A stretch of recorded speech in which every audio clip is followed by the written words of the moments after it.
राजधानी रांची में आज आदिवासी एकता महारैली मोराबादी मैदान में आयोजित होनी है और आयोजन समिति के संयोजक लक्ष्मी नारायण मुंडा ने कहा कि इस महारैली में आदिवासी समाज पूर्व मुख्यमंत्री हेमंत सोरेन के खिलाफ जो कार्रवाई हुई है उसके खिलाफ समाज के लोग काला झंडा भी दिखाएंगे। वहीं आदिवासी जन परिषद के अध्यक्ष प्रेम शाही मुंडा ने कहा कि ये रैली आदिवासियों की दिशा और दशा तय करेगा।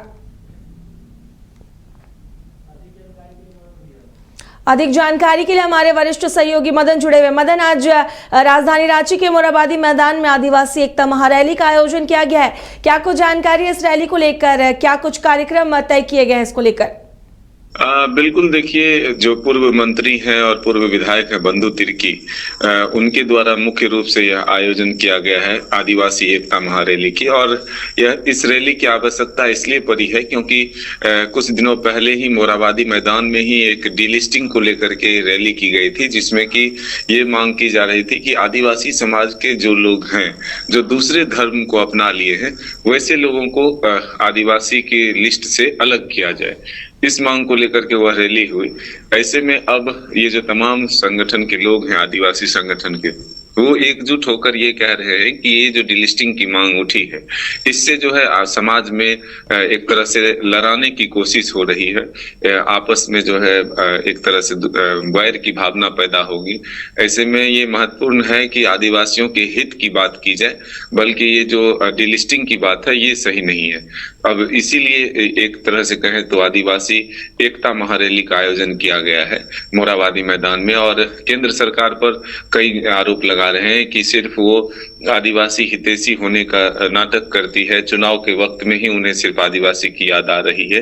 तो इन तमाम बातों को लेकर के आज कहें तो ऐतिहासिक मोराबादी मैदान में लाखों की संख्या में लोगों के पहुंचने की जो उम्मीद है, अब उस पर देखना होगा कि आखिर कितनी सफलता मिल पाती है आयोजकों को। फिलहाल ये भी है कि कुछ दिनों बाद फिर से एक बार प्रधानमंत्री नरेंद्र मोदी के आने की भी सूचना है। वो भी एक जनजातीय समाज का महासम्मेलन होगा, उसमें वो शामिल होंगे। तो इससे ये कोशिश की जा रही है कि अपने पक्ष में जो है आदिवासियों को गोलबंद किया जाए इस आदिवासी एकता महारैली के माध्यम से। तब देखना होगा कि सफलता कितनी हासिल होती है। जी मदन, क्या इस जो महारैली आयोजित की गई इसमें आदिवासी समाज पूर्व मुख्यमंत्री हेमंत सोरेन के खिलाफ जो ईडी की कार्रवाई हुई है उसके खिलाफ भी क्या मोर्चा खोलने जा रही है?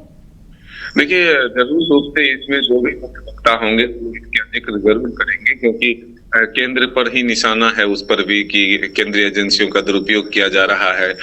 ये कहा जाता है कि गैर बीजेपी शासित राज्यों में क्या भ्रष्टाचार नहीं हो रहे हैं, वहां पर के कार्रवाई नहीं होती है, सिर्फ मुख्यमंत्री हेमंत सोरेन को जेल में भेजने के लिए ये साजिश रची गई है।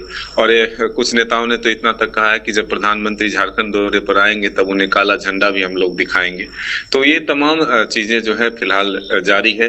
तो इस मंच से जरूर इस बात का जिक्र आज होगा कि मुख्यमंत्री हेमंत सोरेन के खिलाफ जो कार्रवाई हुई है ईडी की वो गलत है और बीजेपी के इशारे पर हुई है। जी मदन, फिलहाल इस जानकारी के लिए आपका शुक्रिया।